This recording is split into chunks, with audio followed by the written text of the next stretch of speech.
The president at least made, I think, an effort to move the ball forward on this issue. He made a historic effort and got the bill passed through Congress.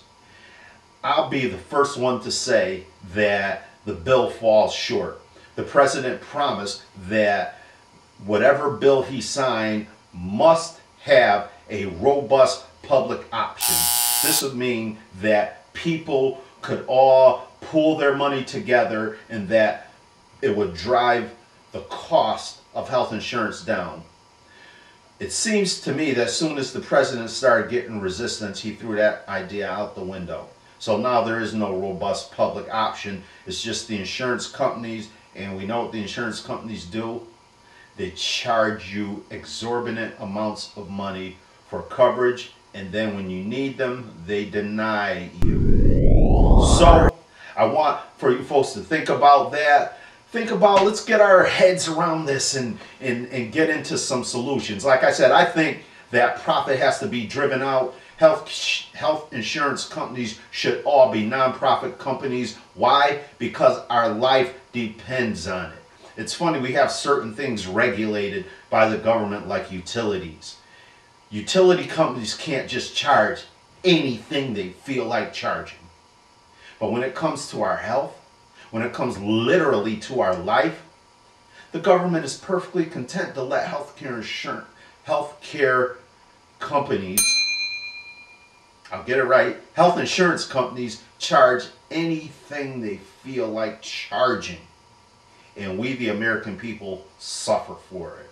So we're going to get into that definitely some more as the season goes on. And I'm going to dig into President Obama's health care bill, because a lot of people say, oh, you know, I hate Obamacare, this, that, and whatnot. And yet they don't really know what the bill is, what it consists of. So throughout the season, we're going to take that apart, get into the nuts and bolts of it, get into the guts of it, so that we really know what we're talking about and we can have a really informed and educated discussion about the merits of health care and what we can suggest to our elected officials as far as improving this horrible, horrible situation.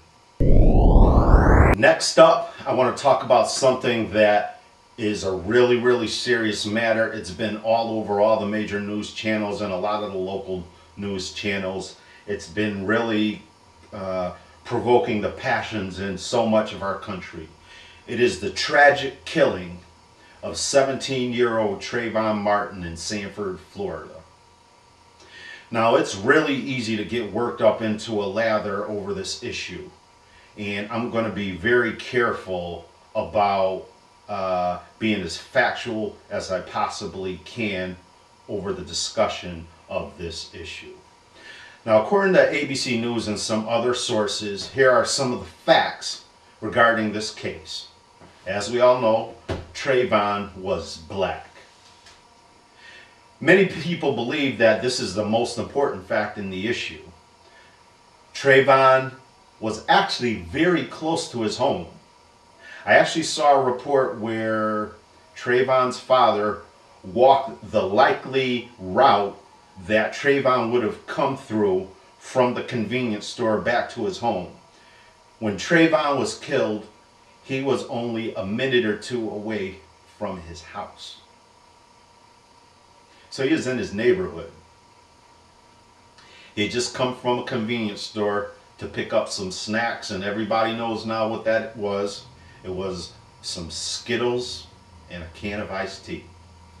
That's what he was armed with, and a cell phone.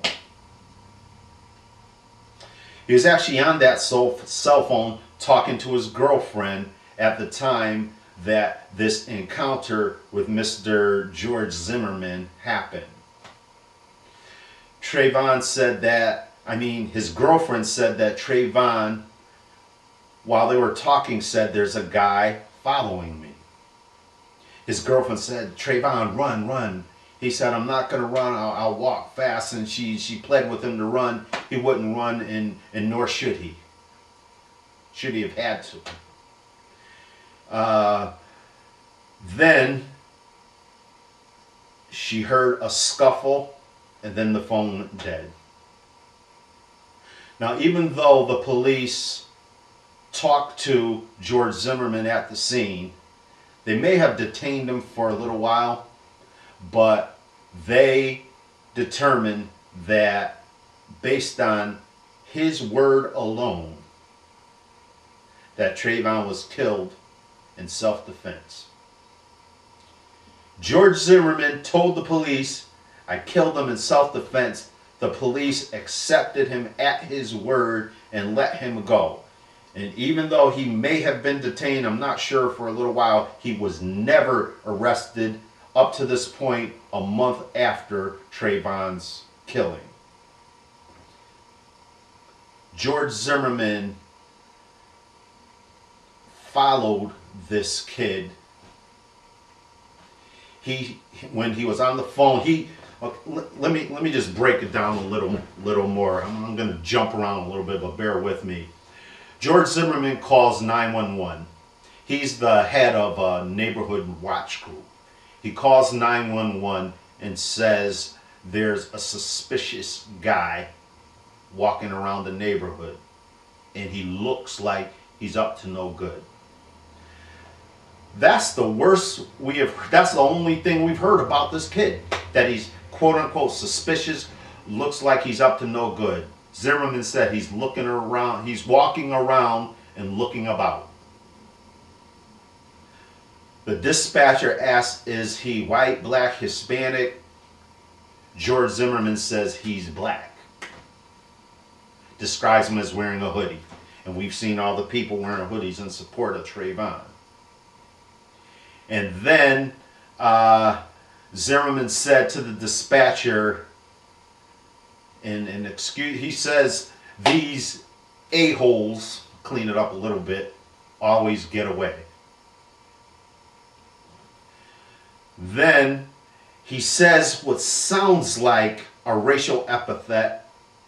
I've heard it. It sounds to me, and it sounds to a lot of people, like Zimmerman said, these effing coons. It shows the mindset of George Zimmerman.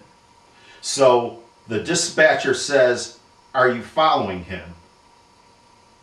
And the dispatcher says, okay, we don't need you to do that.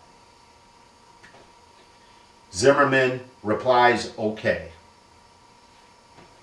Then there are some other 911 call tapes that have been released to the public where you can clearly hear someone screaming in distress. It sounded like he said help a couple of times.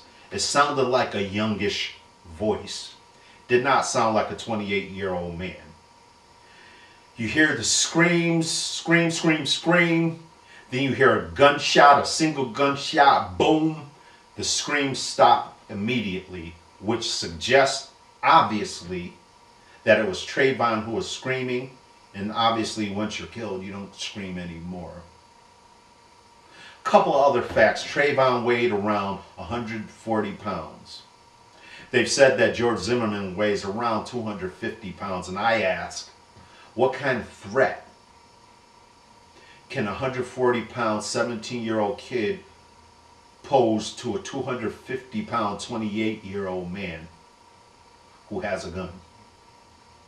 When Trayvon has a can of Skittles, a can of iced tea, and a bag of Skittles. What kind of threat could that really pose?